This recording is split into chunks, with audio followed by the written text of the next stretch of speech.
Marami ang nakatingin sa kanya. Marami ang may sinasabi. Hinuhusgahan dahil sa balat na meron siya. Dahil sa kung anong nakikita nila.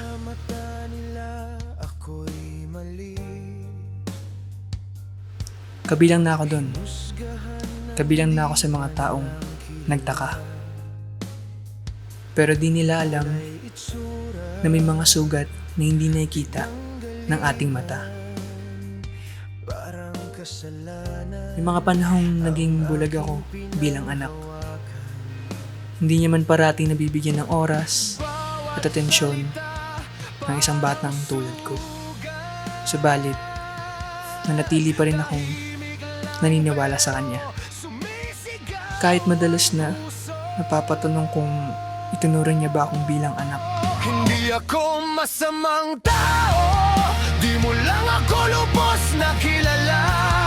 May kwento rin ang puso ko na di mo kayang basahin basta-basta. Hindi ako masamang tao. Sa bawat guhit na lumapat sa kanyang balat, kaakibat nito ang tanong na bumabagabag sa akin. Mas pinili ko nalang intindihin. At dahil sa kanya, natuto akong makita ang mundo.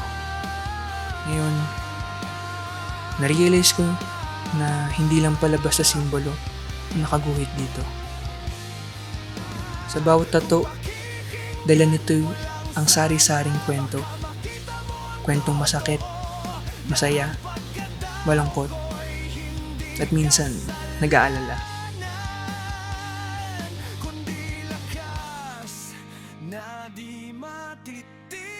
Masaya ako kasi mas naintindihan na kita. Kung anong laban mo, yun na rin ang ipaglalaban ko. Hindi ako masamang tao.